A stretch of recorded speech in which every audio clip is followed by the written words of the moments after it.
Three, two, one, go. Welcome back, everybody, to the Triad of the Force podcast, a podcast from three Puerto Rican friends coming together to do deep dives into Star Wars and other nerd-related media. So, after a little hiatus for the holidays, happy holidays, everybody, the Triad returns with season 2. And to help us kick it off, we have a guest with us. So, Goose, why don't you introduce us? Why don't we give a warm applause here for MC from What the Force. Welcome, MC. Hello. MC has been one of the people we've been really wanting to have on our podcast for a really long time, especially after talking to Ty and having our mythic Star Wars discussion and seeing some of the discussions that What the Force also has that has been very akin to some of the things we like to discuss. So thank you for joining us and complimenting our discussion. Yeah, no.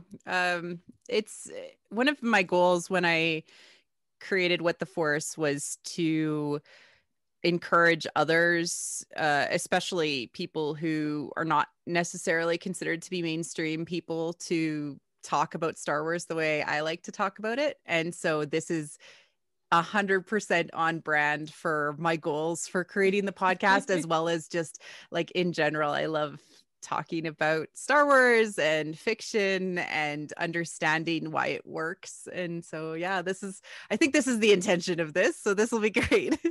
Awesome. Great. So before going into our main topics, which are more discussion oriented, let's do just our quick little interview so that we and our guests can get to know you a little bit more. So why don't we start with the basics? Since we're Star Wars focused, why don't we start with your background on how you got introduced to Star Wars? How was that entry point into this franchise? Star Wars has always been around in my life. My dad saw it opening weekend before I was born, of course, because I'm not that old yet, and never will be. But he was always a huge science fiction nerd. He was similar to George Lucas and read pulps and watched Flash Gordon as a kid. And so when he saw Star Wars, he was just really blown away that what they were able to achieve on screen. Going from things growing up like Flash Gordon, and he was also really into John Carter of Mars, to seeing Star Wars, this space opera on screen, and seeing kind of the treatment that it was given, which was, it is cheesy, but it's treated seriously. He had a really interesting background. He had a doctorate in philosophy and was a student of history as well as religion, and sort of understood all of the behind the scenes pieces, as he went into it, and recognized Joseph Campbell and all of those different things. And so when I was growing up, my life around Star Wars was, understanding the Hidden Fortress influences, understanding the mythic parallels behind the scenes, listening to Empire Strikes Back LP with my dad in the living room. So all of the things that that was just my life. And then when I was about I don't know, maybe grade 4 or 5, so 10 or 11, he started to run an RPG, Star Wars, the West End Games RPG for me, and my friends. And so I actually played the kid template, which is basically Ezra. You're a Force adept with a slingshot, a pet, and the ability to break into kind of anything. You're kind of space Aladdin, like Ezra is, right? And so we played through this whole campaign with me and my friends, and that, to me, Star Wars has always been mine, because I've never had a situation where I was told Star Wars isn't for me, because it always has been, and it's always been something that I've always felt a bit of ownership over, because I've never been told not, and it's always been kind of an assumption. So I do feel very blessed. I grew up in a very nerdy household. He created role-playing games, he wrote board games, awesome. He was a student of history and all of that stuff. So he just kind of gave me the environment that he just sort of gave me the environment that promoted that, you know, these things are good. And so I recommend, if you have a girl in your life that has not had that opportunity, tell them Star Wars is theirs too. And just assume it, you know, because I know so many women who are growing up were told that like that's a boy thing, or that's a white cis dude thing, and it's just not true. Like Star Wars is for everybody. It really is. It's just there's this weird fandom BS around it that is just so stupid. which is something that I think we'll definitely touch on when, you know, we go deep into our discussion on Mandalorian. But I think that's super, super cool and interesting. You already touched on, right, one of the things we wanted to also ask you about, which was like obviously the connection with Joseph Campbell and the hero's journey and all of these myths and tropes. Like, and so apparently you got into it was like my dad showed me all of that, but it wasn't until I was like in university and really getting into mythology, because I took a bunch of mythology courses in addition to my degree, which is actually in psychology, and why like Campbell and Maureen Murdoch and Robert Bly and Young, like why I like to tie these all together is because they're tying to the same sort of semiotic foundation, the same, you know, structuralist foundation to say, look, this is all just related to how we as humans think about the world, and this is all just metaphor and translation for our brains to consume the world around us and to think about things. And that's what fiction is just another lens by which humans utilize to process everything going on around them. And Campbell himself, although not perfect, like I do want to say, like there's a lot of very based criticism for Campbell. I do think that there is a lot of value that you can get, especially from his later works, when he started to really understand where maybe he hadn't considered certain lenses, especially feminine ones, which, like, you know, in his later life, he lectured a lot on the goddess mythologies. And that was really brought about by the fact that he was teaching at a women's college. And so he's being influenced by the people that he was teaching, because their interest was not in the you know, male focused stories. It was on the feminine focused stories. And so he took a lot from the work of Maria Gambudis, who is an archaeologist who focused on Central Europe, and where the goddess mythologies were sort of focused for a very long period of time. And then also Maureen Murdoch, who created the heroine's journey as a response to the hero's journey, really plugs into a lot of the similar things that Maria was talking about. But they're talking about the same thing, which is our psychology. It's just the lens by which you're viewing it, and no lens is wrong. It's just a tool by which to help us think about fiction, but also ourselves. Yep.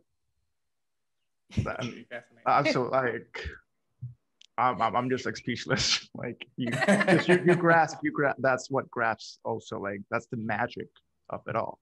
Yeah, because it's purposeful, but also there's so much subconscious choices that end up infiltrating fiction. It's really interesting to see, like, this was a purposeful choice, especially like when Rian Johnson talks, and sometimes it's not at all. It's not a purposeful choice, but it ends up working anyway. So you're like, was this just something that the brain did? Because that's part of creation, as you know, when you're creating content or you're creating story or you're creating fiction, sometimes your brain does things that you're not even conscious of. And that's like when you think about you know, like in a death of the author kind of way, there's a lot of society and our own framework of how our brains work that influences how these things bubble up, and then they end up bubbling up in our fiction as archetypes. And so that's what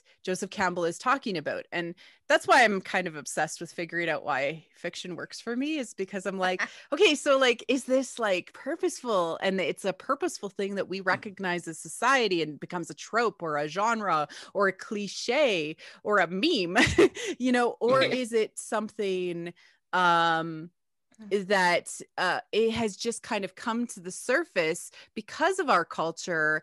And that to me is more what has happened with things like Tross than necessarily something like The Last Jedi, which is more purposeful and understanding what those things are doing.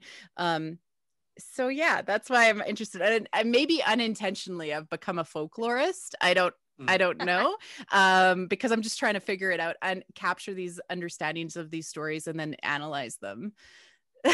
and like, and that's the beauty of it. Just analyze it, and then once the story becomes your story, that's the transcendent aspect of it. That's why for thousands of years we just sat around campfires and told stories, because those stories will then relate to when I'm working on the field, when I'm taking care of my family, so now it's interesting because now we're like over stimulated by stories.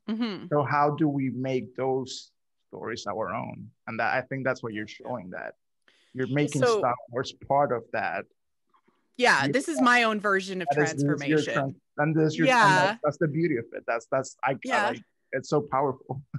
Yeah, and like people do this in their own way as part of fandom, right? So transformational works, art and fiction or memes or you know what Obes Canobes on Twitter does, where he takes a scene or a thing that we know about Star Wars and kind of makes it its own scene, like in a tweet. Like transformations is how we take a piece of that fiction home. It could be cosplay, it could be anything. And so fandom is actually very powerful because it's how people are taking a piece of the fiction that has been created that means something significant to us and making it our own. And that could be, you know, through fixing it the way that we want it to, imagining a whole new story. And I think that's why maybe role-playing games, and when you hear a lot of the creators who are involved in like current creation, you know, some of the story people, etc., like they were involved in they played the West End Games version of the RPG, because part of that is like there wasn't enough source books, so you kind of had to imagine your own world of Star Wars as a kid or as a teenager, and it gives you license to do that. It gives you permission. And you know, many fan fiction writers that I know, they go off and they go and, you know, write their own world or their own adventure, or they take what they were doing and transform it into a modern day setting or into a fairy tale setting, and that's all part of it. It's all part of how we consume media and fiction as humans, and is perfectly natural for us as humans to do that. That's been how folklore and mythology has worked since we told stories around the campfire. Which I think is one of the fascinating things when you're like putting it that way, because it's something we're seeing very clearly now, at least from my perspective, in fandom, especially when you look at like the discourse that is happening. Or, I mean, obviously, I'm going to focus on Star Wars because that's what we're talking about here, and how certain sectors of the fandom kind of take that mythos that is Star Wars and kind of make it their own through their own lens to various points of view that are, depending on the point of view, kind of detrimental to each other. Because we see some people that use it to uplift, and other people that use it to not uplift as much. Which is one of the interesting things, because when at least I look at myth and all these stories, they're kind of used to unify and be more of a positive bridge, right? For our storytelling than in the way that other people use it, right? Well, when you're purposefully plugging into these psychological archetypes, right? You're going to be talking to a very old part of the human brain, right? Yep. So it's not beyond the bounds of reality to say that this is in some ways spiritual as well, right? So you think about it, but Star Wars is unique because it is a purposeful mythopoeia, right? So a mythopoeia is a fictional mythology that has been created. So Lord of the Rings, as an example, Star Wars itself, the whole thing. But it's purposeful in that it knew from the get-go, or 3 or 4 drafts in, when George read the hero's journey, it knew what it was doing. Okay. And so when it got to coming to it, it spoke to the 9 to 13-year-old, especially male brain. Yeah. It doesn't mean that it doesn't speak to anybody else, but you have to go through this like stretch if you're not in that, like, especially self-insert George Lucas naming his main character Luke mode of brain, right? So all of us on this call are not those people. No. Right? And so as a fan, you have to stretch your brain a little bit more to be like, I fit into this mold and identify with Luke. Or maybe you identify with somebody else in the screen, like Han or Chewbacca. Yeah, Chewbacca. Yeah. Or like me, I'm like a massive R2D2 fan because to me, he's always just like, I'm so sick of this shit. He's probably the smartest one in the whole galaxy. He knows what's up always. Always. Right? Yeah. Oh my goodness. I think I froze. No, you're fine. That looks fine to me. Okay. So kind of moving on to more, kind of bringing it back to you and like what you're doing now with Star Wars. We know that you have What the Force, which is like a fantastic podcast, which you discuss Star Wars, but now you recently opened What the Fiction. Which I thought was a clever way to keep your my brand. It's all, and like it's all sort of under the What the Force brand. I just wanted a different way to say I'm going to be talking about fiction in general in this direction, and that gives me an opportunity to talk about books or audio dramas or talk about movies or Asian dramas, like because I love them so much. K-dramas, yay. K-dramas, whoop, yes, whoop, whoop. Yes, and I'll get into why those are like so significant. Yes, I'd love to know, have an opportunity. I have been very curious to know, and I have some suggestions for people who are looking for transcendent storytelling if they're really into that.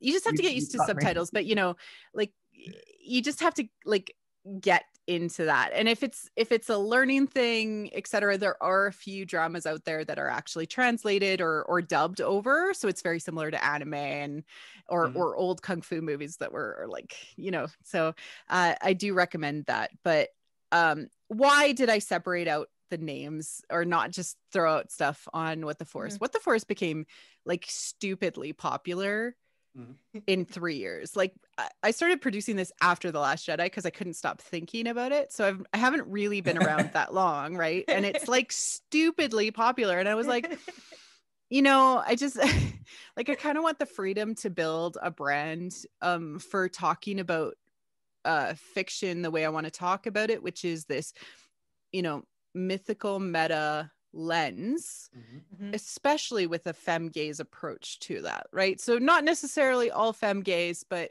certainly keeping it into consideration. So I did a video analysis on the Queen's Gambit and how it tied into the heroine's journey. So good. Loved it so much. Like it's just such a smart show. But what I loved about that was that it just tied into all the layers, and I can see exactly and break down how it's touching on all of the psychological archetypes and stages that women go through, especially when trying to figure out who they are on the inside, etc. So that was a lot of fun. And it's really just more of a mental thing for me. I felt like I was abandoning Star Wars. And I needed to like separate it because Star Wars is such a big Sometimes part of me. Sometimes it's important to take a breather and kind of detach yourself. It's pretty intense. Right now I'm only producing what the Force episodes every 2 weeks instead of every week, which I had done for 3 years every week, plus because I was doing like bonus episodes occasionally, so it was a lot of work, and I just wanted to take a step back until there was more major content. Not that High Republic isn't major content, it is, it's just that I needed a break to explore and do other things. And what I find is when I step away from Star Wars, I become a better analyst because I look at other fiction and it tells me more, because in some ways Star Wars is actually not the best, but yet it's also the best. Like it's bananas weird that like it is amazing, but also we should demand that it be better, right? Like that's part of it, like because there are better things out there and it could be even better. Totally. But that's so fascinating that you would say that, because I think that's kind of the junction point where, well, I think not junction point, I think Star Wars has always been at that junction point every time there's something new coming out, right? Between like the group of people that are just like, no, it's perfect the way it was and they can't progress, and versus the other people that's like, no, like in Wonder Woman 1984, right? But it can be better, right? All that discourse, especially with Last Jedi, right? That it got so heated versus like where Star Wars needs to go in terms of storytelling. So I think Last Jedi was like that big point where people kind of exploded between like, no, it should always be the same, and no, there are new and special places where it can go. Yeah, new and special places, and it's really interesting because people that aren't super aware of the baggage that they're carrying around with them, they don't understand that they're projecting that out into the world when they see something that doesn't align with their core beliefs and values. And that's why like Star Wars is spiritual in so many ways, because it plugs into the core of ourselves, right? So many people use Star Wars as a lens to think about their own reality and their own perception of the world. And so when Star Wars says, actually, this woman and these BIPOC characters are very, very important, and maybe just, their story is more important at this point in the storytelling than the cis white dudes. What? Right? Yeah. So I mean, and let's be very angry about it. So I don't understand. Well, unreasonably so, right? Yeah, projection. Unreasonably so. Projection does that. You're angry at that aspect of yourself, and so you push that out into the world, and it ends up being that you blame that, but it's just your own projection of yourself out there in the world that you don't understand. So it's like your inner feminine that you're projecting out there, the inner aspects of yourself that are feeling scared about the world, and ends up becoming tribalism, which is so stupid and so heavily part of our world. And that's why like I end up like researching weird stuff like Marshall McLuhan to understand why we live in this global village and why this is just absolutely like frustrating to constantly have these conversations the way we do online. And it's because of the technology and because of how we've all been brought together to be literally on top of each other from a technology perspective and from a communications perspective. And so we're not able to actually get away from each other like we used to when we actually had to spend time to communicate, or to travel to somebody to communicate, or like the old fan fiction writers send in via fanzine and wait 3 months for it to appear back to you. People can instantly react. So it's like you're living all in the same house. It's like you're living all in the same house, and that's how we're communicating nowadays in 240 characters. Yep. Or a big ass thread. Which people might only read half of, or one tweet of, or catch halfway through. And decontextualize.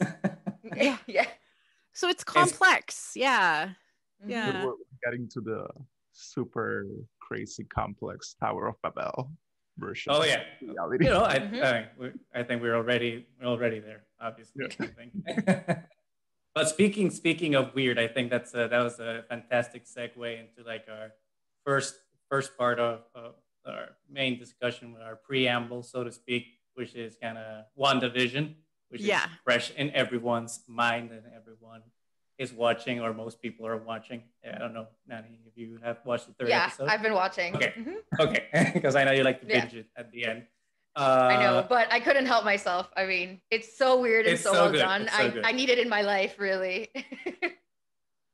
So, and obviously, MC, you have your show with the fiction where you're analyzing WandaVision. So I thought it'd be appropriate, since we're talking about myth and fiction and all these things, that we do a little seg into WandaVision and discuss why it's been so appealing to lots of people, what weird means in terms of the show, and and how it ties into myth in terms of like the American myth, since it's something that I think is very pertinent not only to Star Wars but into superheroes in general.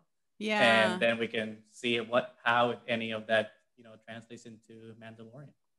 Oh, that's such a good topic. And I was rereading the outline last night, because I was like, I need time to like stew on all of these. So where do I go? Because like talking about this stuff takes time, and like it takes me time to analyze, and it takes me time to think about stuff. So doing a reaction podcast / show, I literally give myself like less than 24 hours really to digest stuff, and then try to be brilliant live on camera, which I was like, oh God, I'm an idiot. I'm an idiot. What was I thinking? But luckily I have my husband who's really amazing, and he was a massive fan of the comics, especially the Avengers growing up, and so he's been following them like pretty much since he was a teenager. And what's really fascinating about Wanda and Vision from a history perspective is that they were the through line for the Avengers. They were like, when you watch a show and you're like, that's the couple that's always having problems, or part of the soap opera of the story. That was them, because they didn't have their own title for a really, really long time. They were just kind of in the background in the drama of their relationship and getting together. It wasn't really a huge focus on the MCU. It was there, but it was like the total number of minutes of them together is like less than 10 or something. It's really disappointing, but the chemistry was there, right? And so they were trying to tell that story, but maybe it was in the hands of storytellers who weren't really focused on the feminine gaze or the femme gaze aspects of it. I knew that this would be deeply psychological for Wanda. It was going to be like a freaking weird trip into her psychology and trying to deal with her own trauma. I knew that as soon as they announced it and how it was going to be presented. I'm like, they're probably going to be using these time jumps to work through kind of all the different aspects of what she's going through. And in some ways,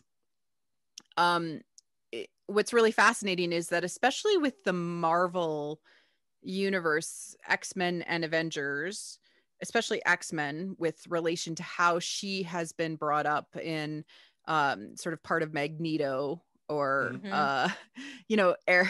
Eric's family tree with Pietro and her and the Brotherhood of Evil Mutants and everything like that, which I was way more familiar with her from, right? So it was kind of weird to see her as a hero rather than as a villain, but she's women can be all things, so in some ways I do hope she goes villain a little bit, maybe in Doctor Strange, maybe we'll see, right? But what is interesting about it is that it's very similar to how many people view Star Wars, in that it is a family drama. House of M is entirely about her breaking reality because she's grieving. Like, that is epic and wonderful to have these very hyper-focused views on emotion, and that these emotions are real for women.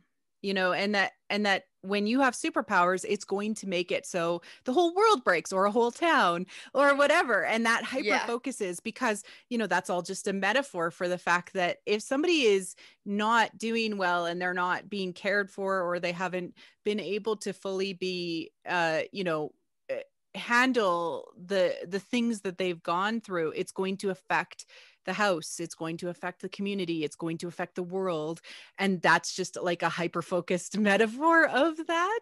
And so seeing that played out on screen with the production values, it's like a good story with good production values, femme gaze, and deeply psychological. Like, how could I not? It's all of the things. And there's also like tons of symbolism in the story itself, which I get to talk about. Like, so yeah, it's my thing. And I did really want to give a chance to give a focus to it, because it's like, if this is going to lean into more of this, especially emotionally centered storytelling, because it always has been emotionally centered. Like, that's why, like, Steve and Bucky are like my favorite characters, because everything about them is emotion. Like, you're on my side, you're against me. Like, it's all just drama, and that's why people ship them so much, right? But it's like, if this is where they're going to focus on these very humanistic stories with superpowers, then this deserves our attention. This is important. This is beyond the grim, dark DC universe that has developed, which is just all about pain and white male rage. Like, I don't know how else to put it, but that's what it is. Like, good way to put it. It's boring already. Like, well, it's always the same, right? It's like, it's always the same. Your mother's name is Martha. We're best friends. Well, and instead of trying to go and make it brighter, they just keep getting darker and darker. Like, if you make it darker, it's somehow got to make it better. It's like, dude, it's not working. Try to go the other direction. You can't have the dark. You can't have like so much dark without then releasing like, some but even like, where everyone's happy. Like, even like Nolan's like Dark Knight, like, there's emotion there. Like, just scratch the little emotions there, and then like all the greediness, nothing else. Yeah, it's not just brooding men.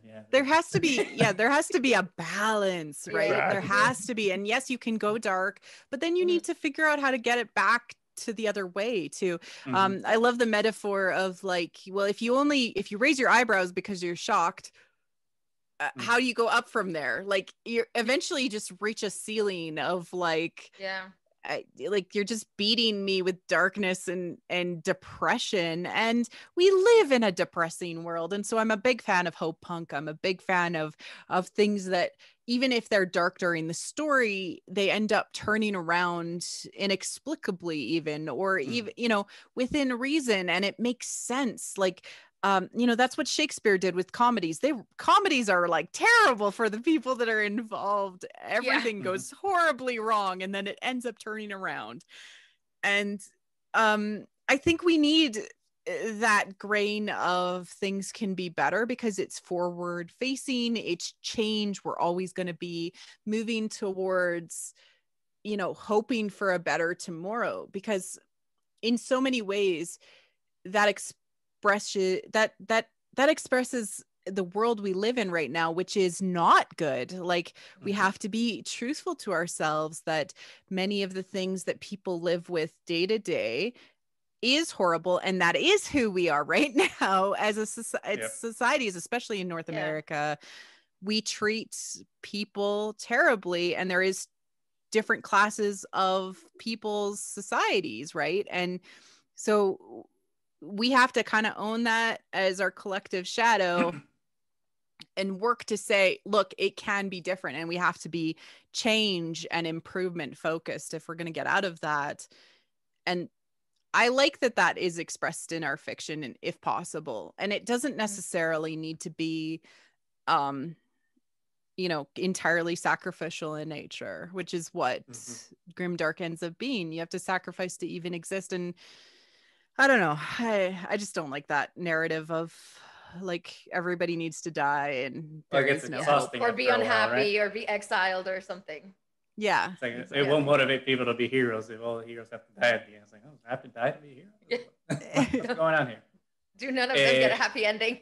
Exactly. Ray. Yeah. Anyway, but in terms of this, I think this is open like for everybody to chime in terms of what we think of this framing device for WandaVision, which is that anchoring its storytelling through TV era sitcoms, right? To kind of anchor what the episodes are trying to say. Obviously, I don't know post episode 3 if all the other episodes will also be anchored through decade sitcoms. I just want to see everyone's thoughts on what they think of that framing device, not just how it works in terms of the weirdness of the show, but also how it informs that storytelling. Why don't we start with Mo real quick? I think it's really clever in the sense that TV, at least, for our generation, has been what influences who we are in a way, like how we process emotion, how we see and have an outlook of life. And that's, it goes both ways, in a good way and a bad way. That's why we hold our standards. It could be the Disney standard of happily ever after. It could be a very dark and gritty standard of like, oh, I have to be the hero that dies at the end for the community. But from like really like children, at least in my household, like there's always the TV is always running in the background at some point. Yeah. And how that trickles down and the way we communicate with other people, I think it was like really clever how they're doing it. Mm-hmm. Because the way, in a way, we probably communicate the same way as the shows we're watching. And so seeing how that progresses through emotions and being hyper aware that's, it's a show that's aware that they're influencing and how the emotions are passed through. I think it's just clever. I want to see how it is. I like the weirdness, the every once in a while, like it's all about how do you process. Like I've in a personal way, like I've used the power of like storytelling to process my own emotions. So imagine then being, I always see Wanda as like the mutant from like X-Men. Yeah. So I'll like, imagine being a mutant and having all these powers that just alter everything. Like, if by being happy or angry, I can alter the presence around my family. Imagine changing reality because I'm okay. Now I'm happy and everything's around me, and then I'm sad and everything's gonna be like. I loved it. Like raining inside the house. Like it's when I was like, so good. Like. It's so good. I mean, I really love using all those old TV because it harkens back to so much nostalgia, and then how she uses kind of like specific era television to talk about or experience certain moments in her life. Like that first episode, I feel is like a little bit I Love Lucy and like being newlyweds and the shenanigans of trying to figure things out in the kitchen with Vision, and then the second episode more like the Bewitched episode with them like trying to reach out to the community and be a part of the community that they are living with, a person that has been isolated most of her life, and then trying to make friends with her neighbors and all these things. And then this last episode was what's so the Brady Bunch, and then you have an entire pregnancy in one episode. Which was so, and it doesn't feel rushed in any way, even though the episodes are like really short. It feels like they're keeping everything that you need in the episode there. And I love how they have like a separate intro for each of them, and then the commercials in between with all the symbolism, and it's fantastic. And Hydra obviously in each of the commercials. So I think it's been very cleverly done, aside from obviously all the emotional aspects, but I think two of you here have already touched on the emotions a lot. So it's also like a framing device for like their innocence and their inner turmoil, right? In a way, because like each sitcom era carries the baggage of that time with it in a way. Like where the I Love Lucy era is very naive and innocent. You're progressing into like the 70s and 80s, which have their own cultural complexities. And I think it also manifested in Wanda and Vision as well. So like as the era progresses, their awareness and cognition, right, of those problems are also brought into focus. Mm-hmm. Yeah, which I don't know if it's intentional. I hope so. I think it is. So in the first episode, you see the calendar, and like if you haven't been watching my deep dives, that's perfectly okay. I'll sum it. But there's a calendar, and everyone was like super focused on the date, and I just like zoomed in on the image because it's this little girl sitting on a couch looking at a television, and there's butterflies on the wall, which I just like died. But in the text underneath it, and if you zoom in, you can see all this little girl wants is a color television.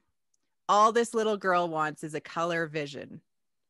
And so this is Wanda rebuilding Vision from what she last saw him, which was dead and black and white. And bringing him back into color. And the newspaper that Phil was reading in the third episode actually says, now you can get a television in color on the back.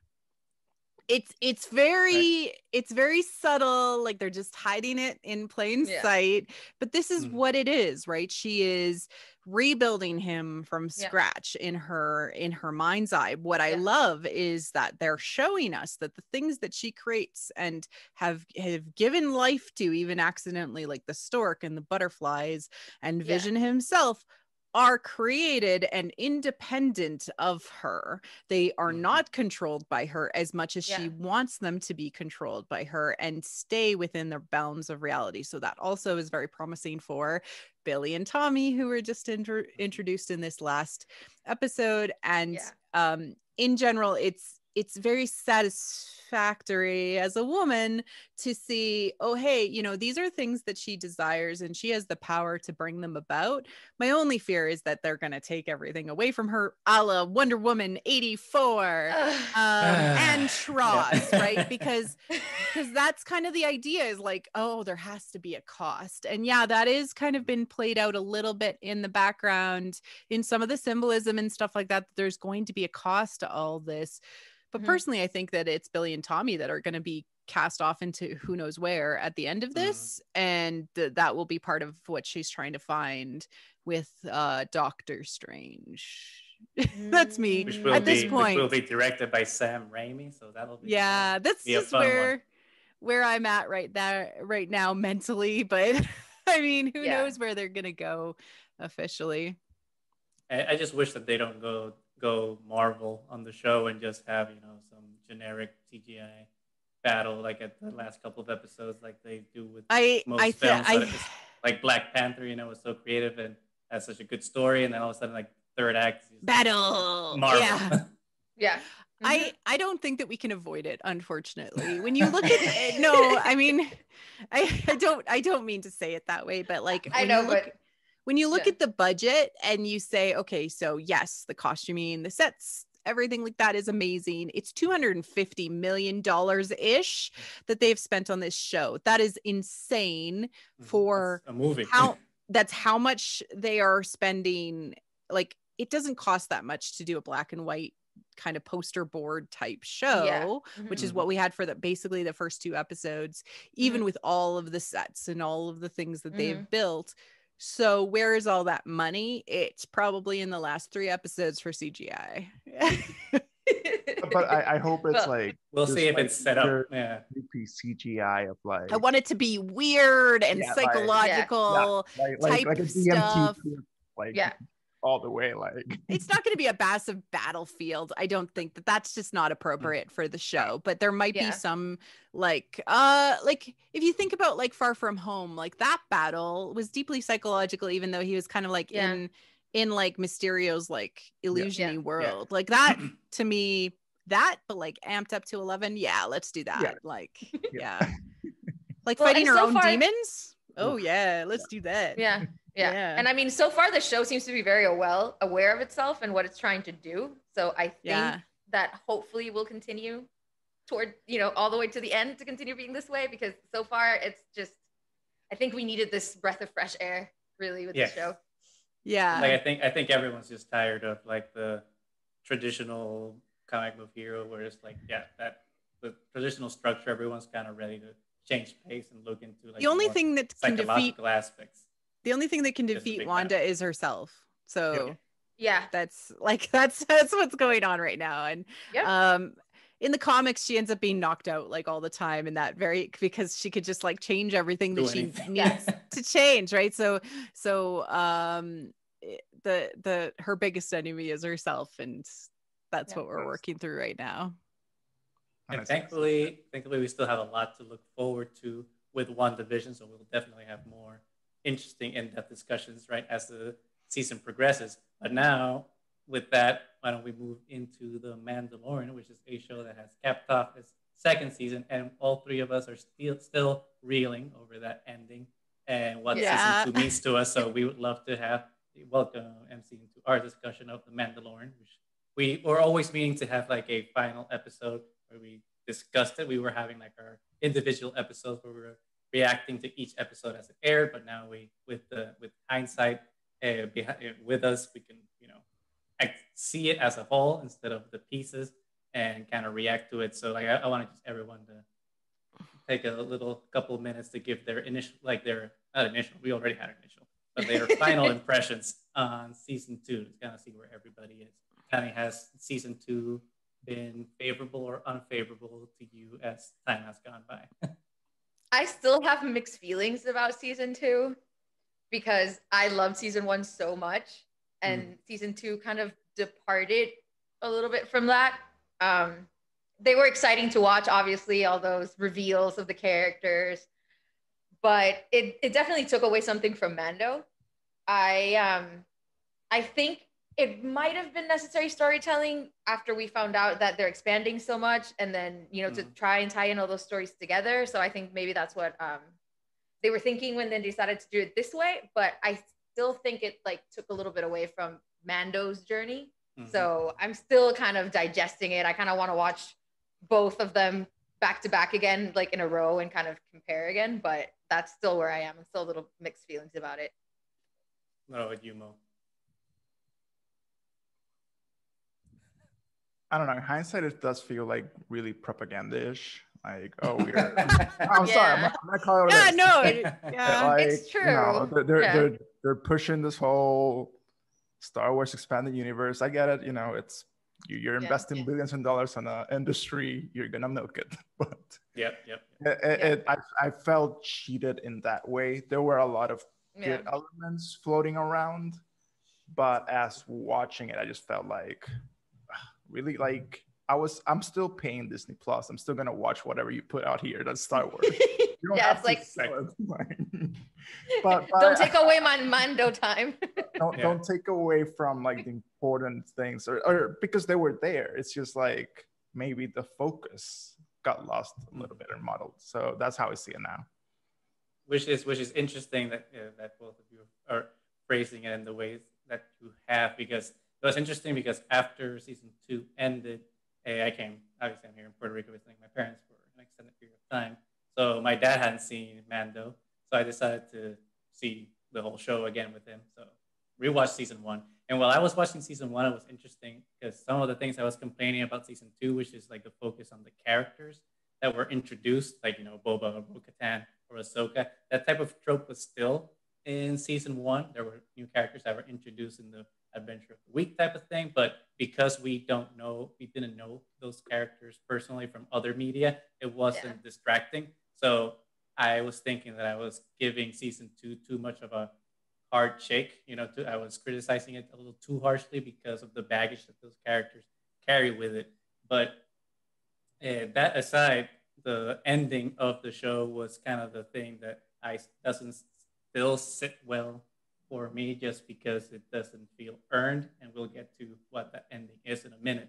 But I want to know your thoughts about it, MC, because when we were emailing back and forth about today, I had mentioned something about season 2 not following up as well some of the mythic tropes with Mando as season 1. And I think it was interesting that and correct me if I'm wrong, you had mentioned that it actually does do that. It does. Clearly as season 1. Makes me mad.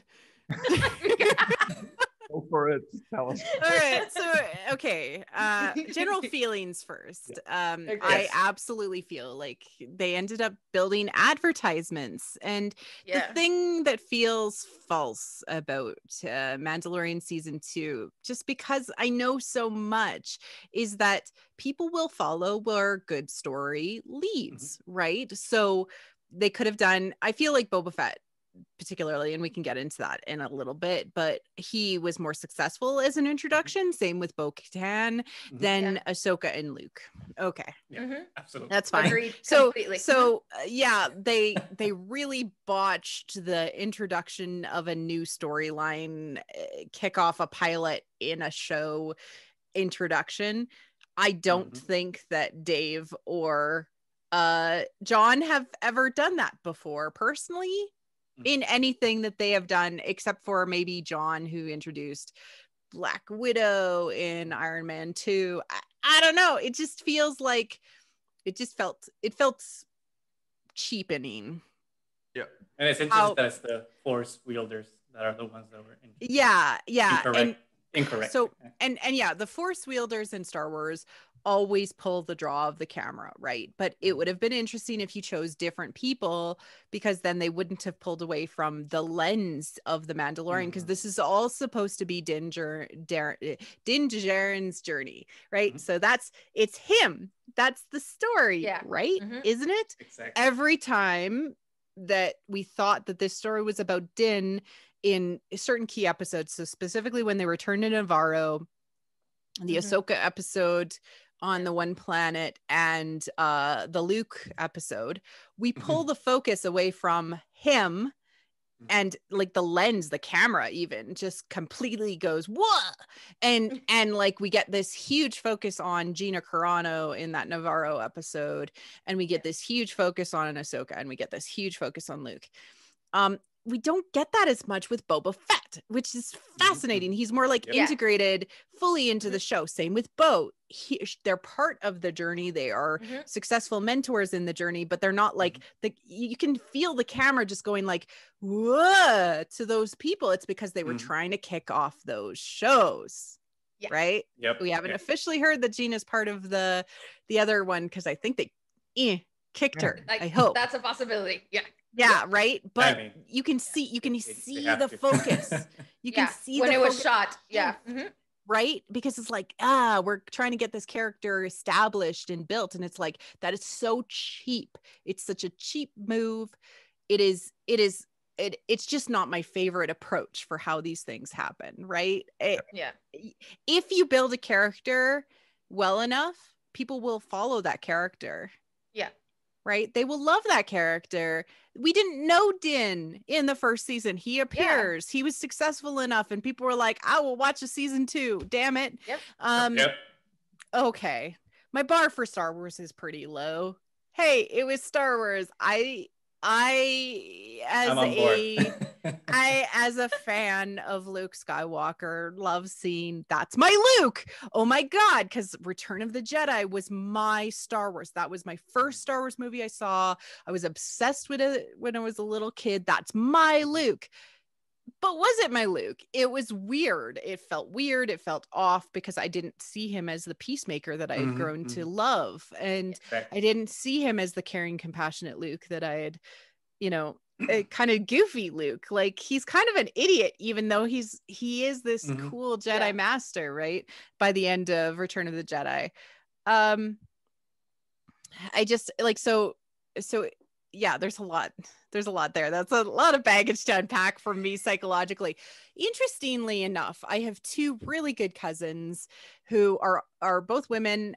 One is married, has 3 kids. Another is just a single lady who's a teacher, and they're both big Star Wars fans, but like, general audience Star Wars fans. She was named after Leia, like her brother was named after Luke, like their families, like, so like these are things that are part of them. They both cried their asses off at seeing Luke and loved it. So I can't assume that all of this was for me. and I have to be okay with that. Similarly, like how Star Wars is meant to be for kids, like that's why I never get upset if it feels too childish ever. I'm like, no, this is for the kids, you know. But I do get a little weird when it doesn't consider the new audience that is coming in to the story and having to be like, yes, that's that person, insert reference here, right?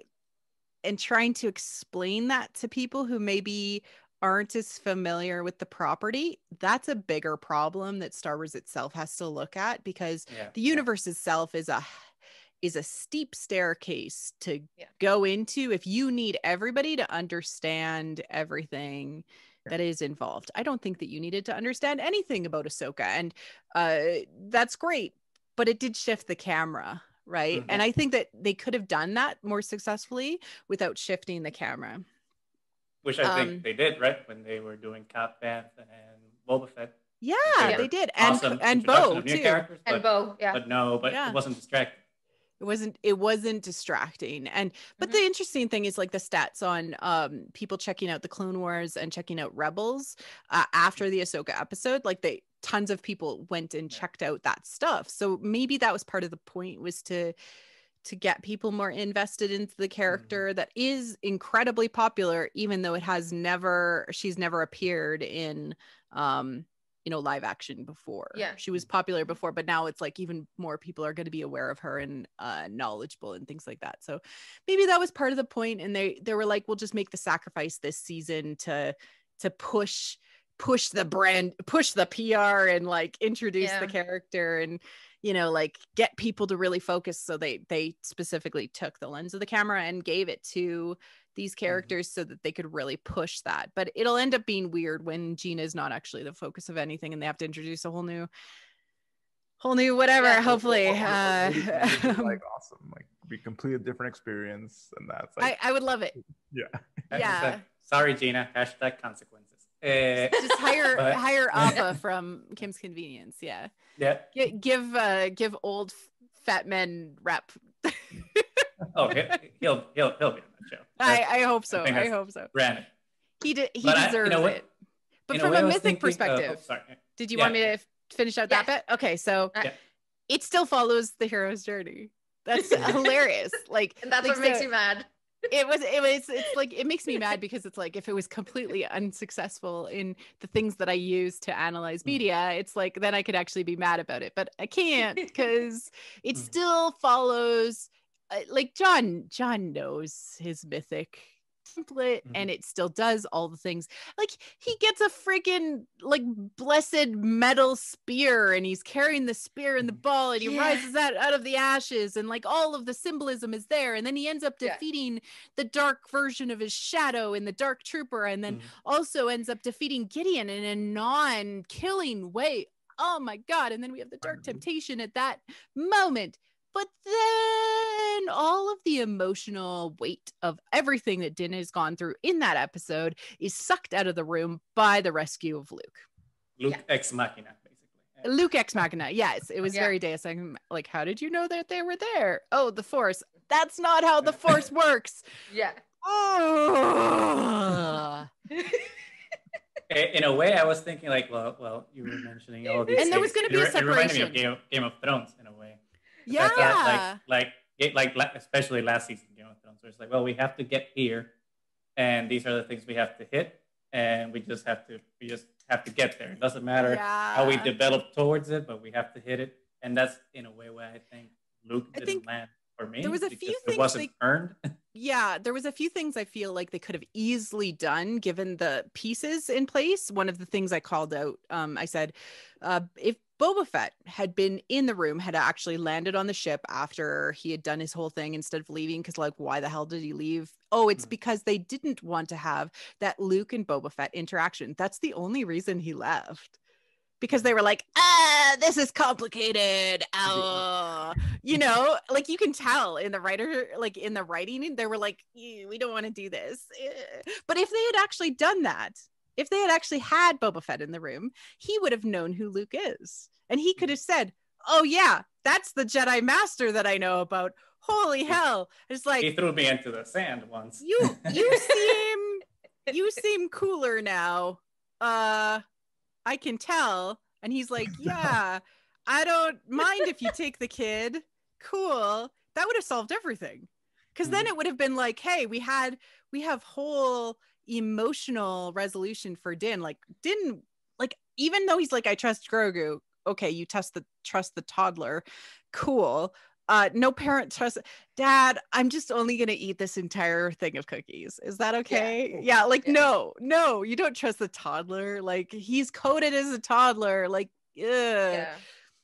But that would have resolved a lot of the issues, as well as said, oh yes, this is good that this Jedi Master has come, because Boba Fett could have vouched for him and didn't trust Boba Fett.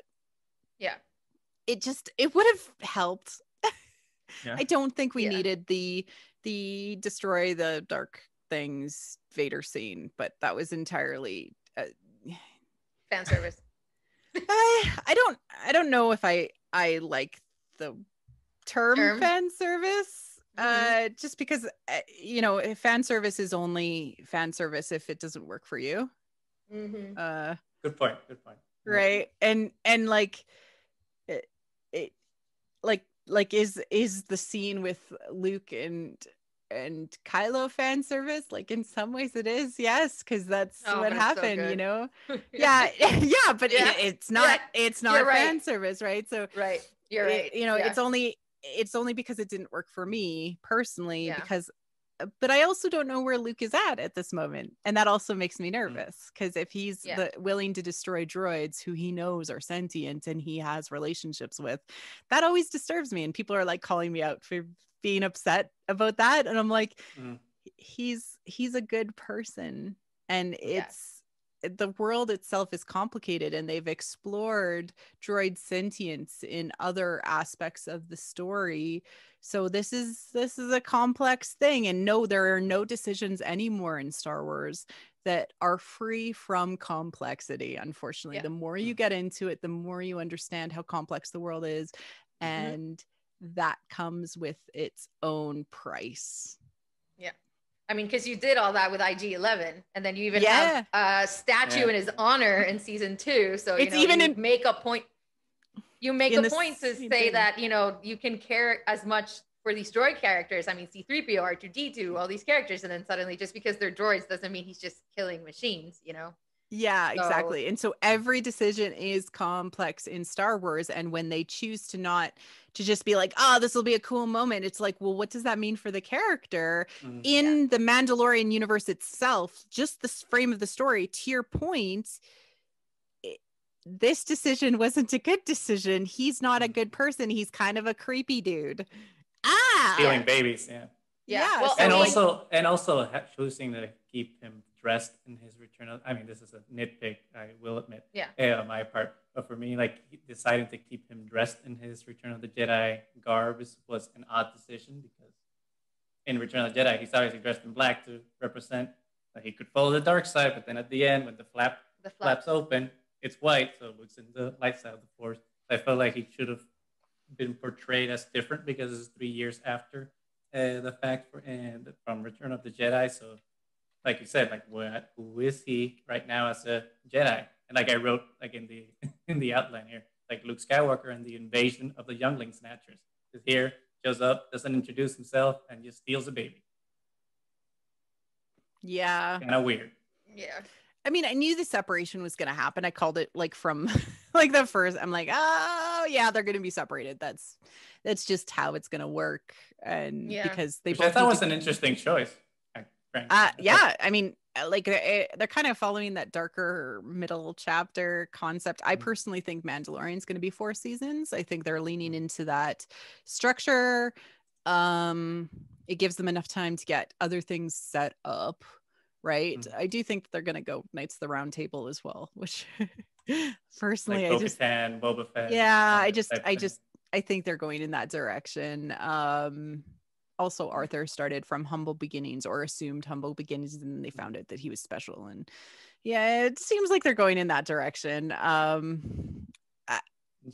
knew there was going to be a separation, because this is actually something that I learned more heavily from Asian dramas, which is that a big time when you have a core relationship to a story, the only way that they can understand what the other person means to them is by having a physical separation in some ways. And so you can almost time it. It's like somewhere between 2/3 and 3/4 through an Asian drama, they will be separated in some significant way and then find themselves back to each other. It happens in every drama, every single drama, one. every so single one. Coming back. Yeah. And Asian dramas more closely follow the heroine's journey, which is really, really interesting. But what I would like to see more of is physical emoting from Din Djarin, because that would help the audience understand how emotional these things are. But I mean, Pedro Pascal like acted the hell out of this when his mask was off. Oh, I cried like a little baby. And it's like those beautiful moments are overshadowed by whatever. By lightsabers. Yeah. Because it's like Jedi are distracting. Yeah, they are distracting. Yeah. Those are cool. Like, who doesn't want to be the cool? Like, Jedi? Yeah. Not to say that I wasn't screaming like, oh my god, this is so awesome when it happened, but then it was like, ugh, that didn't happen. You know, you get the people out there. It's like, does Grogu die in the temple by Ben Solo? It's like, or Kylo Ren. It's like, oh guys, like that's the problem. Every decision that you make is super complicated. If it'd been some random other Jedi that exists, like, or Ezra or somebody else, like anybody else but Luke, nobody would even question that, and it would have just been a separation for separation's sake. But because it's Luke, there's complexity involved, like, well, where's Grogu, when's Grogu? I personally think that Grogu is going to age up mentally, because, like, I don't know, it might be new canon, it might be old canon. Yoda was a master by the time he was 100, so like the Yoda species is a little wacky. I personally think he's just kind of remembering all of his stuff through all of his trauma, and so he'll be a fully functional little Jedi, because he knows probably way more than Luke by the time he comes back. He comes back to Din, right? I think that's going to happen, and he's also the most profitable thing that Star Wars has right now, and so keeping him out of the show doesn't seem to make any sense. Him and Ben Solo, and we're only just getting a Funko now for Ben Solo. And it's sold out, so anyone listening to this, I bought 2 because I was like, I'm gonna have one, and then I gotta back up. I mean, just in case you ever get signed. I'm waiting for the Black Series. That's my jam. But the Funko looks pretty good. Black Series Ben Solo. Yes. Oh yeah. Yes. Oh. It'll happen. If we already have Dark Gray Black Series. It'll happen eventually once they stop being allergic to money. It'll be Good Boy Sweater Ben Solo Black Series. Yes. Oh my god, I went blank. I forgot what I was gonna say. I know it had to do with Sorry, I'm very distracting. No, but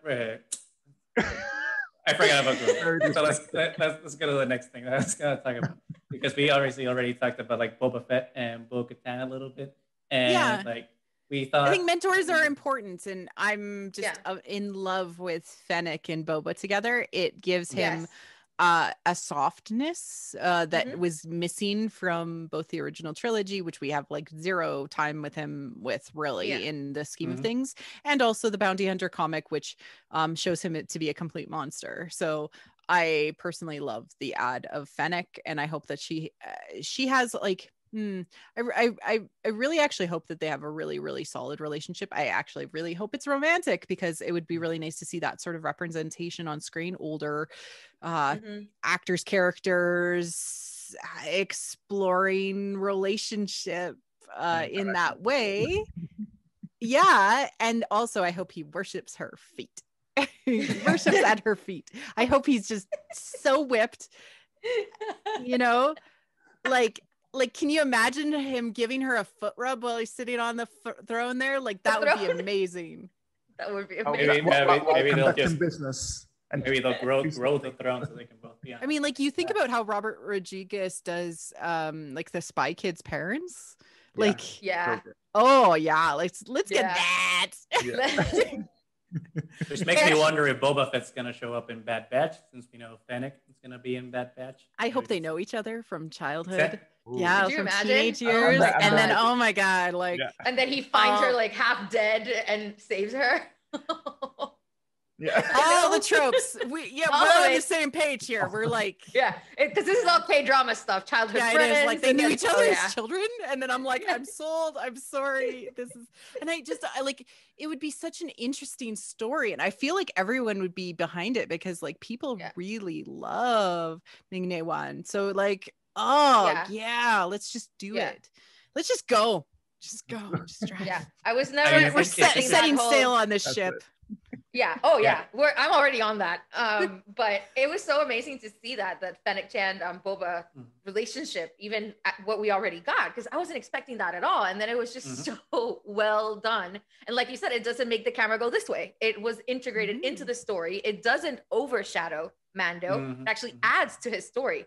It To does. have this other exiled Mandalorian as well. Yeah. And it was fantastic. And then I had such expectations with that, going into Ahsoka, and then it was just like, wah, wah. Well, I did all totally of the think Mandalorians Boba was gonna die though. Oh, I don't think so. I was I like, don't no, think so. Boba's gonna die because he's gonna like somehow, I don't know. Yeah. But that Boba was going a completely different direction. Oh, you Not to thought say that- thought he was gonna sacrifice himself or something? Oh yeah, I thought it was like Oh. Boba redeemed and it's gonna be like doing something. Oh. Yeah, I don't know. My mind was in a completely different direction with how they were gonna have Boba in the show. Not that I mind where it's going now because I'm good with it. And I love the black skirt and everything, and like I like upgraded Boba. But I thought in terms of like his mythic journey in relation to Din, it was gonna be wildly different. Well, so all of the Mandalorian people that he has kind of run into, including Cobb, right, who's like this kind of lawman person, Fake-Alorian, exactly. But all of them are Din symbolically collecting different aspects of himself and then using them as lenses to analyze who he truthfully is and get to where he's meant to be, right? And that's what you want out of a story, and that's why like Bo and the other Mandalorian that's with her that's played by Sasha It's Casca Reeds. Casca, yeah. I like her and then Boba, like, I can take off my helmet. I was a Mandalorian through this thing. Like all of these things are him collecting pieces of himself to put him back together. And it's always reminded me of one of my favorite storytelling mythologies, which is Osiris and Isis, where Isis collects pieces of Osiris to put him back together, and then remembers who he is by collecting those things back together. And so this is all psychological in him sorting out who he is based on all of these different aspects of himself. And I do think that it missed out this season on having flashbacks to his childhood and understanding who he was in the past. And maybe it was because like that child actor is now really larger and they couldn't use him again, or like very practical reasons why they couldn't continue to do flashbacks. But they really should have thought through, if you introduce them, you kind of got to continue to do that storytelling thread instead of just dropping it and refocusing the camera on somebody else. This is all just like critique. It doesn't mean that I didn't enjoy the season, which I did. It's just there's now these things in the way that I feel like disrupt my enjoyment of the season, because I can do the legwork to get myself to where I enjoyed the season because of how I view media and what is important to me. But many people don't give it the time to do that. They just react with a gut reaction, and maybe they're going to be into it and maybe they won't be. Maybe they'll be put off by it. And I think that a lot of people were able to see through the falseness of the advertising for the other shows that are out there, especially if they had been plugged into the sequel trilogy and understood the brilliance of Rian Johnson. which is like was the Last Jedi just the exception, or is it? I don't know. That I mean, after Mandalorian season 1, I would have said no, because we got Mandalorian season 1. I think that I'm very excited for Taika and Leslie, and because they're very different storytellers. Have you seen Russian Doll? Yes, I've seen the first. It's amazing. It's so good. There's supposed to be a season 2. Yeah, I don't even know where they're gonna go with it, but I have no idea. I thought it was like concluded, like this is it. But I trust her implicitly because yeah, a Russian Doll is Star Wars in the most weird, wacky way, and the fact that she's potentially dealing with the Force, but on the darker side of things, makes me so happy. Which is the acolyte, basically. That's what you're describing in a way. Yeah, exactly. Run, right? But I mean, like Russian Doll is not that. It is just like how, like it's like the main character's world between worlds. And that's why I couldn't finish it out. I felt like it was too, like when I saw it, I was like, wait, this is describing way too much of what I'm going through inside, that I had to, like, because that's how it's very intense. Yeah. Yeah. So good though. So I don't know. I think the fact that Kathleen Kennedy hired Rian Johnson purposefully is positive. I just think that there are corporate forces at play that we can't always anticipate what mood those corporate forces and where they're getting their pulse of the market is, right? So we wouldn't have gotten the trust we got if it wasn't for the existence of Reddit and YouTube. Yeah. Which I find that that's kind of fascinating, that there was such, I mean, despite them saying that it wasn't a course correction, it was totally them apologizing in some way or another for Last Jedi. But it's so weird because if you look at like the metrics of how well Last Jedi was received by like regular audiences, not just like the hardcore fandom in Reddit and Twitter and whatnot, like Last Jedi was as well received as any other Star Wars movie. So the fact that Lucasfilm/Disney is listening so much to this very loud contingent of fans, it's very interesting. Not to say that I think that they shouldn't listen, because I think there's very valuable discussions to have with fandom, but which ones to address in terms of storytelling are the ones that I'm suspicious of that they are doing at this moment. Yeah. Any thoughts? I personally think that it's a better marketing move to grow young fans and fans that take young fans to theme parks. If they're not putting their money and investment into growing women as fans, then they are missing the point. Ashley Eckstein talked about in an interview that women spend 80% of the money in households. They're the ones who are planning vacations. They're the ones who are buying things. They're the ones that are buying the Star Wars t-shirts for their kids. And those kids turn into little adults that will love Star Wars. And so Rey and Kylo were incredibly popular amongst kids. Kylo especially is incredibly popular amongst little boys and little girls. I just think that it was a misunderstanding of, sure, men spend a lot of money on toys right now, but a misunderstanding of where their money is going to be coming from in the future, in 5 years from now, in 10 years from now. And they should have grown those people now. They had an opportunity to. Rebels fans 4 years ago were little kids, and now they're adults. Right? Clone Wars fans, now adults. right? Well, same with the prequels, right? But then they gave up on them with Tross, right? They gave up on this new generation of fans and kind of took it back. That's what we're going to get from Mandalorian, but it's actually hitting a crowd that's a little bit younger, personally, I think. It's hitting families, certainly. Yes. But the kids that are super into it are 8, between 7 and 10.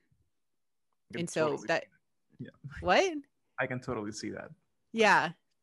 As a mom of a 9-year-old, I know how exactly it's hitting. And yeah, people love Baby Yoda. I mean, Grogu, right? They love him. My little nephew, he has a little Baby Yoda and like little plush Baby Yoda, and he does not let it go. He's like tucks it in at night when he's going to sleep. He walks around with it everywhere. He doesn't let anyone touch it. It's like pretty intense. Yeah, it's a way to get men to understand that they can be masculine and also nurturers, which is I think brilliance. But personally, I think that those fans will be adults in 10 years from now. So that's when they will fully have access to capital to spend on stuff. From a business perspective, they missed out on the last 5 years or the next 5 years as a new growth fan, because I don't think that the current Tross ending will, and they're not even producing any Tross merch, right? So if they had produced more stuff, maybe we would see what, but I think they saw right away it wasn't going to turn over into production values, because the story didn't resonate with people as much as like people did not go see it 10 times in the theater. Maybe they saw it once, maybe they saw it twice, but there's people that I know that saw TLJ 10 times in the theater. Like, so like, to me, it's just not a smart money making decision. But they also probably weren't given the option. I often wonder like how aware Disney is of when things need to be released. Like, I think that maybe Kathleen Kennedy went back in the summer and said we need more time, and they were already aware that there was a pandemic starting in China, and they said it needed to come out in December. That is interesting. Possible. I mean, like, people think that COVID was already in certain places in the world by December. So it's like, if they pushed that any longer, Tross would have never been released. Yeah, Tross wouldn't have been released if they had delayed it by 6 months. It would have been where we're at with like Black Widow and like No Time to Die and all of these other movies that are indefinitely. Yeah, it would have been pushed back indefinitely. So it's like, it's almost like they knew and they released it knowing what they knew. And I hate to be that, like, I'm not a conspiracy theorist person, but at least they got it out the door and now we can move on. And maybe they're just trying to reevaluate what they're going to do. But in so many ways, it broke the mythology. And so unless they revisit and figure out a way to fix it, it's going to be broken, because now, and this is part of my problem with the storytelling in general, no matter what they do in the past, until they go past that point, all of the end points in the story end in dust on Tatooine. It's a little depressing. It is. It's things with the Rise of Skywalker is like, I don't know what the point was. Like, what happened? What, like, where the characters didn't go anywhere. They just, Ben Solo ceased to exist. Rey was in the same spot she was when she started A Force Awakens, and nothing. Like, people were criticizing Last Jedi, but Last Jedi was pushing forward everyone's narrative to like explore who they are as characters. But Rise of Skywalker, I mean, I can see how people that really liked it, the positives and how they view the journeys, but ultimately it ends in a nothing. Like the First Order doesn't matter because now Palpatine's back, but nope, because maybe he could come back again. Who knows, right? Exactly. So it's like, so, but I feel it in a way. It kind of feels to me, especially with what you were saying of like Star Wars just releasing it and being Lucasfilm releasing it and being done with it, that Lucasfilm kind of didn't know what to do with Skywalkers, so they made these movies, and now, okay, fine, we're done. Now let's just do the stories we want to do, which is kind of like what I like about Mandalorian until Luke showed up in season 2, but especially now with the High Republic too, but it's like this freedom of storytelling feels refreshing, and it feels that that's what Lucasfilm wants to do, just kind of break away from the baggage that Skywalkers have. Yeah, exactly. And I mean, that's what they're doing with the High Republic. But then they kind of double down on the Skywalker with Mandalorian season 2. So I don't know. Yeah. You know, and this is part of the, I think, like, thing that I'm sort of starting to understand is like the corporateness of story. And nowadays, like, you know, pure folklore is it's not held back by corporate entities that either have to make money or what they assume is correct based on their own personal lens. But people making decisions aren't just pure robots. They're making things from their own particular worldview of how they were brought up, right? And so, like, Star Wars is a purposeful mythopoeia and almost like a really interesting lens into how George Lucas views the world.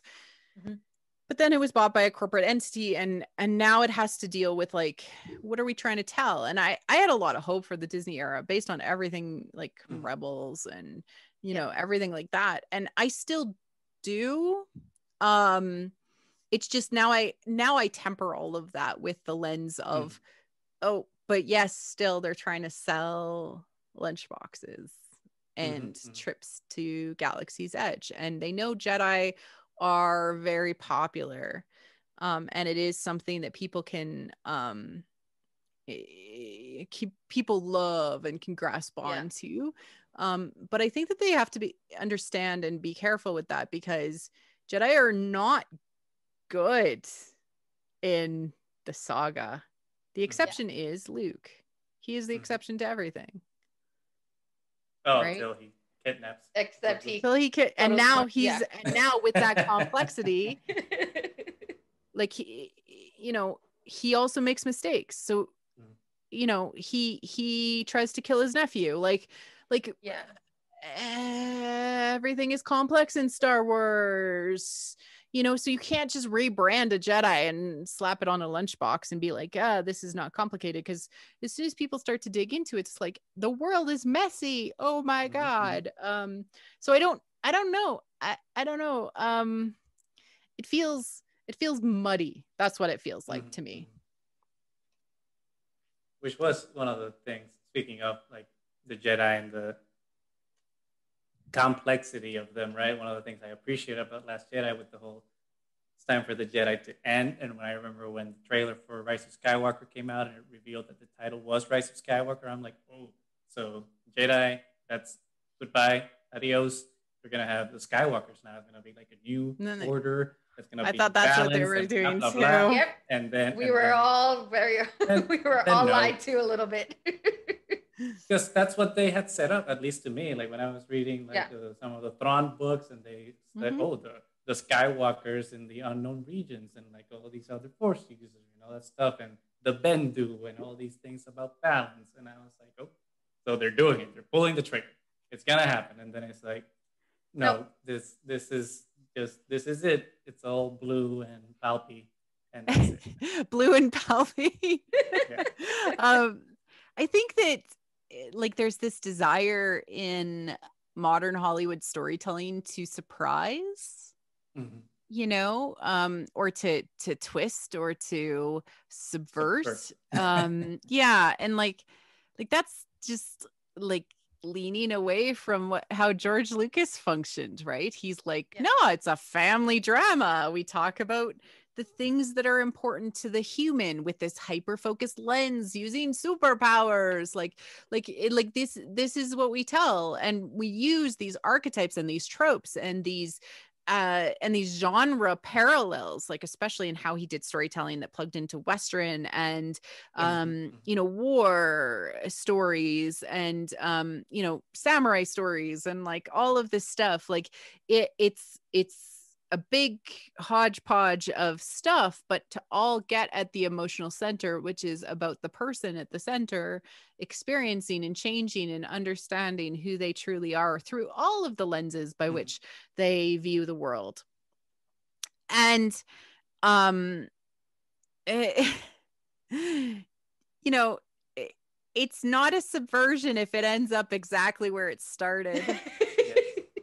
I mean, they took that too literal, I guess it's right? a subversion because we were like, hey, maybe they'll grow. Oh, hey, they didn't. No, they didn't. They didn't do anything, I guess. Yeah. And everything is still terrible. And I mean, I'm sure that they're going to have to say like, oh, they destroyed the First Order and like everything's fine after. But it will be interesting to see what happens in a post-Tross like storytelling world. I don't know how they're gonna do that. I have no idea, honestly. I just want them to go back to like ancient Jedi versus Mandalorian war, or the start of the Jedi where the Jedi and the Sith split, and I just want them to tell highly dramatic, hyper emotional stories so that I can just forget about where it ends in dust for a while. Yes. Yeah. I'm right there with you. Even the High Republic, which I'm enjoying so far, it's still too early for me when they said it was 200, 300 years. I'm like, Yoda's still alive. No, go further back. Yeah, it's 400 years. Like where they're starting the High Republic is 400 years before the prequels, and then they have some storytelling at the end of the High Republic that's about 100 years before. There's a manga that has come out, and Acolyte itself I think is set 200 years before. But I mean, yeah, Yoda's still alive. He's still Yoda.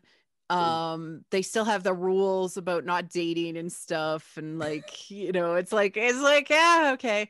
And yeah, the Jedi are cool. I do think that it is if we want to talk about like how I feel, I guess, about High Republic, like I've read the first 3 books, and the first comic. I'm still working on mine. Yeah, I got them in December, so like, okay. Yeah, when you get big enough, sometimes people send you stuff, which is super nice. And then I did some episodes and stuff. And I heard your interview with Charles Soule, which was I recorded that back in May, so that was interesting. Yeah, I just couldn't release it until now. Yeah. So it is like a breath of fresh air because the name Skywalker does not appear in these texts. It feels different. It certainly does. It's nice. It's nice to be in a world where you're like, I don't even have to think about Palpatine. I don't have to think about Skywalkers. I don't have to think about anything to do with what came before. I can kind of take this on and be fresh. The only kind of things that make me a little hesitant is the Wild West, which is where sort of how the Outer Rim has always been kind of classified, right? It's the Wild West. Fundamentally, the Wild West was also colonialistic. Like, you know, because it's like, we're going to go bring civilization to this untamed area. Yeah. We're going to bring the light of the Republic and the Jedi to the Outer Rim. It makes me feel when you phrase it that way, it's like, oh, I see. like I can't help reading it that way because even though they say, oh yeah, the Jedi are wanted, it's like, are they always wanted? Does everybody want the Jedi and the Republic to come in and tell them how to live their lives and what to do? Take away the little kids and no. I mean, if they find a Force using, they take away the little kid. Like, I don't know. But they're like, no, it's not colonialistic. Don't think about that. I'm like, is it though? Yeah. Just because, I mean, go ahead. Just in the same way that they don't raise kids in a cult, you know, that doesn't happen either. Right. Yeah. Yeah, exactly. Like I just I struggle with like misunderstanding, like just sociology. like you can't go out to the Outer Rim, create something called the Beacon, which brings the light of the Jedi to the Outer Rim, and assume like where are all the other Force adapts and Force users that think about the Force differently than the Jedi. Like that would have been really cool to explore. And also like, hey, not everybody needs to be a Jedi. Yeah. You can have so Yeah. many. Which ties back to Mandalorian in a way, because I thought if a Jedi showed up or something, Grogu would decide not to go. And I know. That's what I was. I mean, I think that? that's why he'll come back, but they're really pushing this like narrative that the only way to learn things is through this very dogmatic lens of Star Wars Jedi, which is like their biggest marketable thing. Which makes me a little cynical, unfortunately, because I don't think that that's the right approach to view how you should view something that's super spiritual.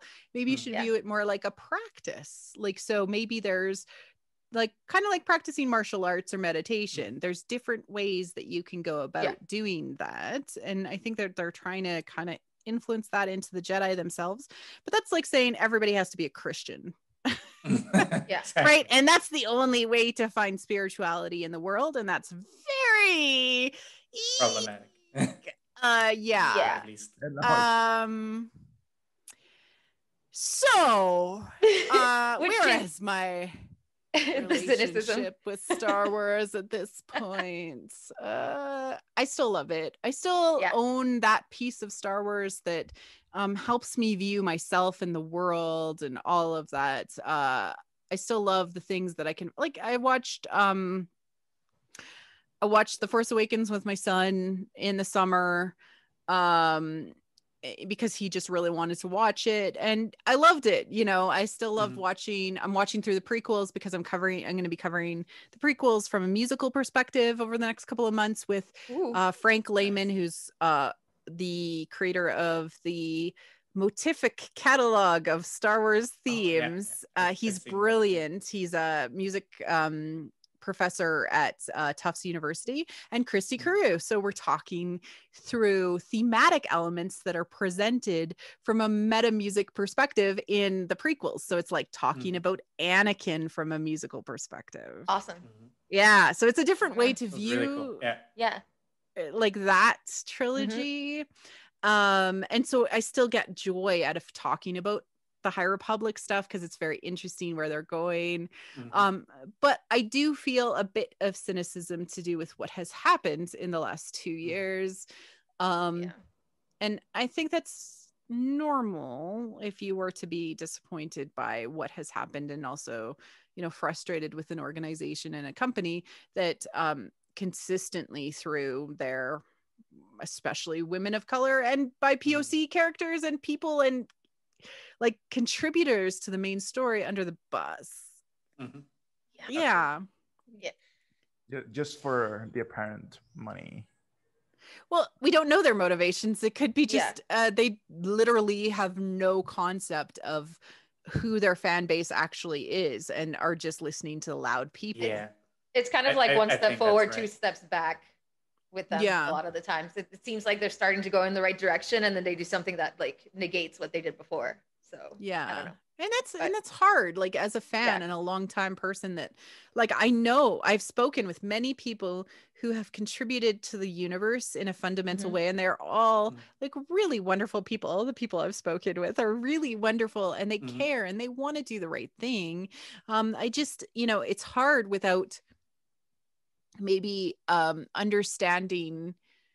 It's hard to be outside as a fan and want them to make, like, again, back to my start of the conversation, this is a purposeful mythopia. You're building a mythology, and you need to understand how people are going to react to that mythology so that you understand what you're doing purposefully. I don't like random storytelling. I like purposeful storytelling because you need to be aware of, you know, what this is going to do to people. And killing off Ben Solo maybe wasn't the best mythical choice. Maybe. Well, but it's so what, because for example, with like the last Thrawn book with Chaos Rising, there's like snippets of hope, right, sprinkled throughout, where like they are doing like really interesting things. And like, Oh, I love that book so much. I'm not a Thrawn fan, and there we go. Like having the Chiss Skywalkers, and then now allegedly having Ezra in the unknown regions with Thrawn. I think it's interesting to see like where that might go in terms of like what Ezra thinks of being a Jedi while being there, and like maybe encountering these super unknown Force users over there, and kind of then bringing that back somehow into the main core mythos, right, that we're exploring right now.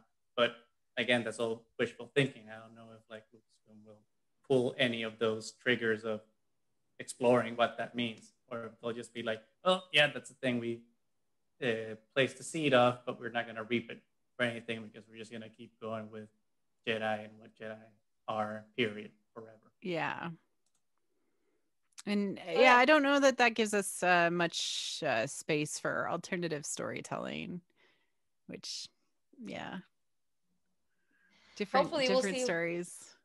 See what they do with all the new stuff that's coming. But again, I mean, there's so much new stuff, and only what, like, the Acolyte is the only thing really that's not in the Skywalker era. We don't know. Taika's movie is not, like, we don't know what that's going to be. And I think Patty Jenkins' show or movie is going to be after Tross. So that'll be interesting. I mean, it's just I don't know. I didn't really enjoy Wonder Woman 84, so it was terrible. Nor did we. So it was terrible. There was a lot of heart into it. That's yeah. Like they wanted to do something good, and they made weird choices. One of my friends, but not WandaVision weird, just the opposite. Yeah, like unfortunate choices. One of my friends said, like, it was like the first draft of a script, and then they just made a movie out of it.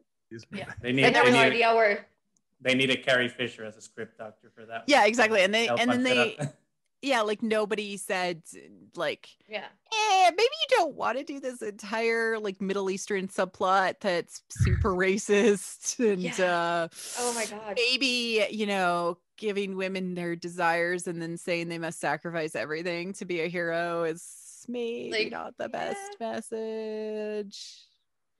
That's where writers' rooms are decisions. Yeah, I can tell you that Mandalorian didn't have a writer's room, and it probably needs one, especially considering they're building this whole larger, like, world that's going to be like the expanded television universe where they want to interconnect everything, and they absolutely need a writer's room to question ideas. And I think that and also bring alternative voices into the room, and that's probably the best way to do it, is to have more people sitting around a table talking about story and perspective, and get the right people in the room, you know. Agreed. You're here. I think that's one of the benefits of High Republic is that they had that, right? They have this group of very different voices all coming together and talking about things, and it's leaning into, you know, a different storytelling. Like, look at the representation already in the stories that are, it's completely different than what we've seen before, and I love that. Yeah, absolutely. I think that's a great way to kind of cap this discussion, because I think we've been going on sorry I can talk. No, it's us too. We are we love to talk. Sorry if we took too much of your time. No, and we wish. No. Oh, talk about Star Wars and WandaVision and how story is important. No, I won't do that forever. I was actually a little worried, because when you sent the outline, I was like, well, I could talk for an hour on each of these. Oh yeah. It's always tough to like write them just because of that too, because like we want to talk about so many things about all these things. That's kind of like really overwhelming sometimes. But then it's like, well, let's just write it, and we'll see if we how get it goes. All the things, and if we do, we do, and if we don't, we don't.